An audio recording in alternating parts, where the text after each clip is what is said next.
tuloy-tuloy lang po tayo sa ating seal collecting, seal investing. All-time high ulit. Sabi ko sa inyo eh. Sabi ko sa inyo eh. Sabi ko sa inyo eh. Sabi ko sa inyo eh. All-time high na ulit. Mga kaibigan, ano po yung all-time high? Going 600 na po. Sayang, sayang, sayang. Hindi ako nakabili ng Destined Rivals Booster Box. All-time high booster box po ng Destined Rivals. So, sayang, sayang. Pero, pag meron pang release ulit, pag meron pang restocks, aabot yan usually sa US.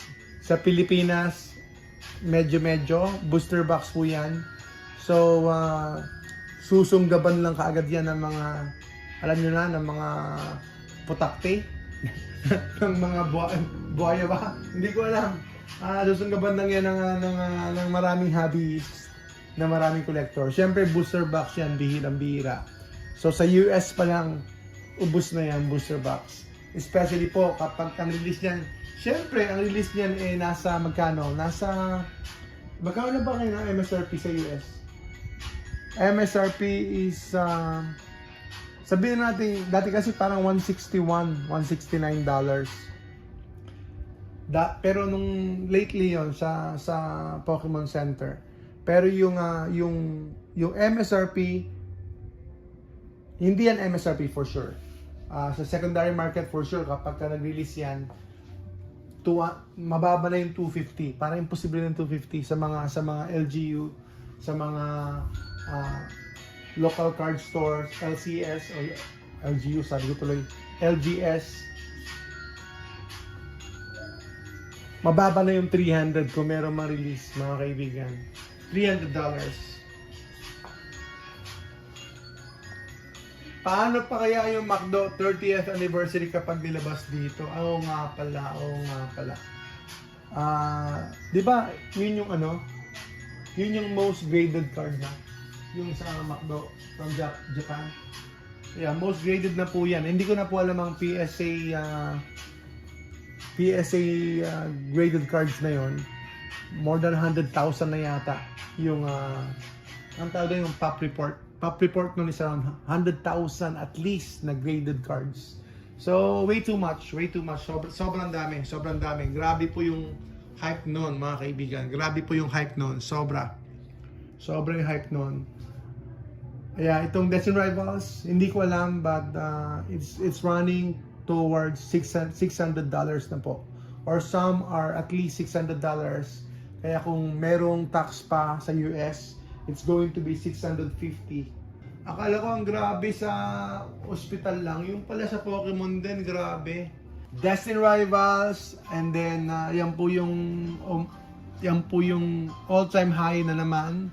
Tapos syempre yung 151. Sabi ko na naman kasi going up pa rin yan. So pag bumuelo pa yan, pag walang reprint, restock, baka abutin ng $700. So ang taas na nun. Thinking na itong Destined Rivals ay bata pa siya. Nasa ano pa lang yan? 8 months? 8 months ba? Kung hindi nagkakamali. 8 months. So grabe. Lakasan lang talaga ng loob, and then dapat alam mo talaga yung binibili mo. Kailangan yung ma-identify natin kaagad yung potential, yung growth ng set or ng mga cards na talagang merong possibility na mag-double, mag-triple the price, mga kaibigan, mga kababayan ka Pokemon. Kaya itong Destined Rivals na to, maganda naman po talaga yung mga set na nandyan. Hindi naman po masama. So, Ascended Heroes, kung magtutuloy-tuloy ang Pokemon, I think Ascended Heroes, palaban din yan. Ang point of view dito kasi, mahirap din talagang meron ding point na shot in the dark, na nanghuhula ka lang din talaga kasi hindi pa complete yung buong generation. So ano kaya ang mangyayari? So nasa beginning pa lang tayo ng Mega Evolution. So kung bibili ka naman ng sobrang dami ngayon, tapos yung pala marami pang mas magandang lalabas. So parang ganon. So, yung mga time na lumabas po yung paradox rift, yung temporal forces, merong hype yun eh, maganda na yun eh, okay na yun eh. Pero, who would have known, di ba, na lalabas pa pala yung mas magaganda pa. So, yun yun eh. So, maganda na po itong Ascended Heroes ngayon if you compare to the past.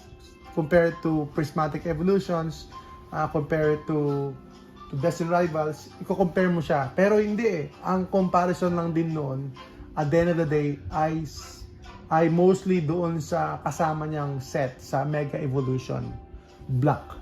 So, ang pagbabasehan natin, Mega Evolution Block. Not necessarily Sword and Shield or Scarlet and Violet. Kasi, laging ang point of view natin, ng mga customer, ng mga hobbies, ng mga ka-Pokemon natin, kung ako tatanungin ninyo, syempre, ang point of view natin, what is the best main set or what is the best set or what is the best specialty set in that single generation.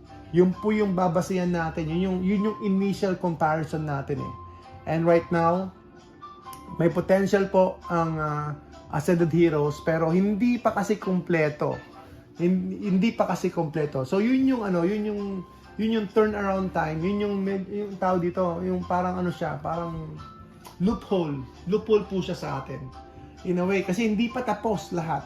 And then kapag hihintayin mo naman matapos lahat ng paglabas ng sets after 2 years pa or so,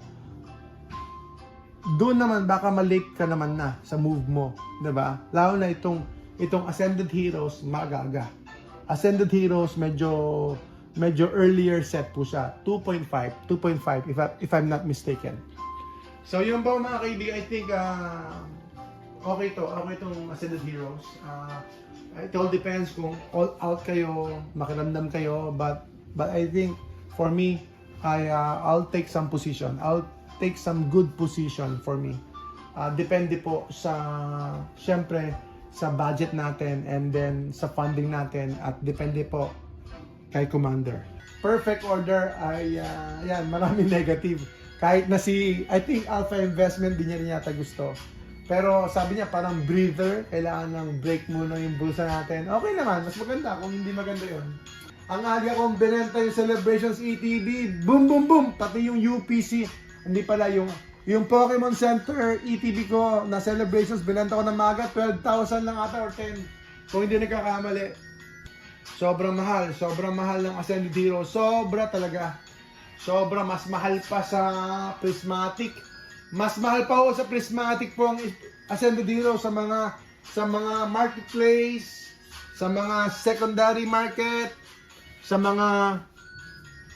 mga private seller. Talagang mas mahal pa po, mga kababayan ka Pokemon, ang Ascended Heroes. Awit talaga ako. Mga kaibigan, nakakalungkot pero that's how it is. Ganun talaga. Atat ako magkapera nun eh. Let's go! Grabe itong napa 5 packs tayo ngayon hindi 2, 5 packs. 4 na Prismatic, tapos isang Twilight. Ayun. Kahit hindi kayo bumili sa akin, importante, alam niyo yung ginagawa ninyo. Alam niyo yung mga potential products. Kasi, ayun nga po, all-time high, tumataas po yung mga products po ng Pokemon. Especially po yung may mga deep sets or greater potential. Ako, bumili na ako ng Paldea Evolve ETB. Kasi medyo okay po. Ayan, nagtabi ako ng isa. And then yung Destiny Rivals, sana meron pa para makabili pa tayo. So, anyway, kahit na may restock ng Destiny Rivals o wala na. Pero it's too early. Way too early pa rin. Way too early pa rin yan. Kasi ka-release lang po yan. Wala pang isang taon yan. So, way too early. Nasabi natin wala ng restock.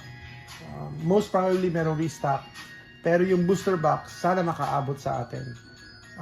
Usually, may restock yung mga ETB or bundle o kaya yung mga secondary auxiliary products ng mga collection boxes.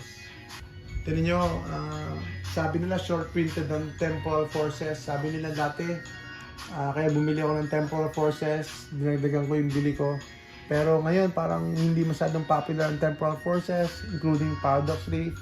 So nagbabago. Over time, nagbabago pa rin yung sentimiento, yung emotions, yung feeling ng general public sa mga sets.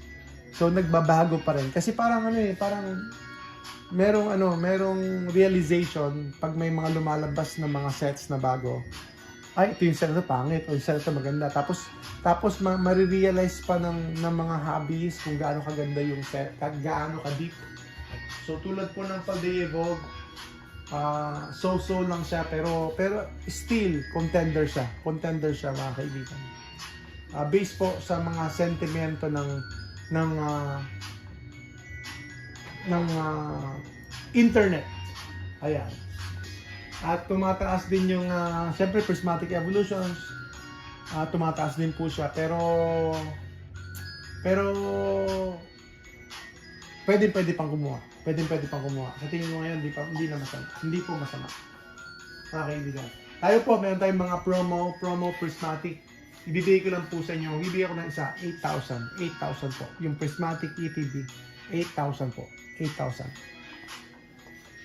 Magandang gabi po, Sir Sichiro.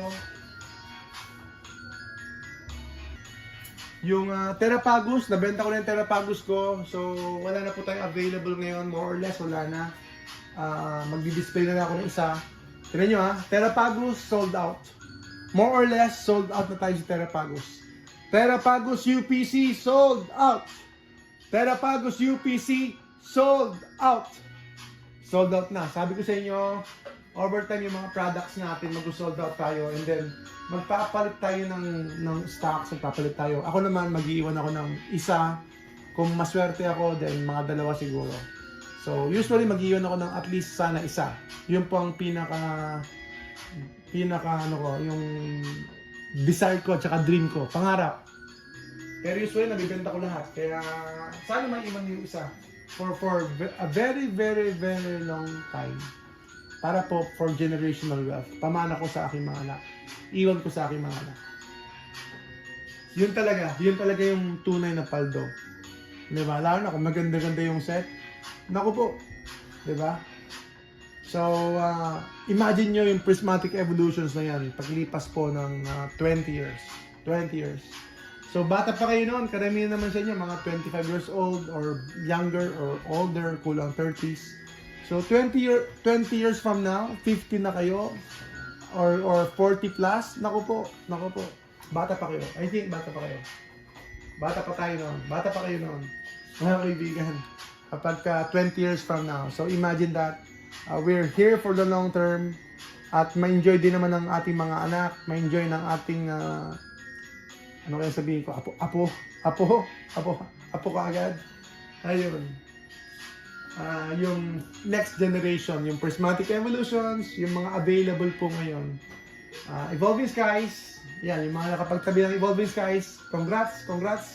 At saka lalo na yung nakapagtabi ng Destiny Rivals, yung mabilis yung kamay, yung mabilis yung isip, yung mabilis yung diskarte, mabilis yung timing. So yung mga nakatiming ng Destiny Rivals, kasi kung nagmamadali ka magbenta, yun yung problem, di ba? Kung nagmamadali ka ibenta, nangangati yung kamay mo kaagad. Kasi nga kumita ka na ng 40%, 50%. Ayun.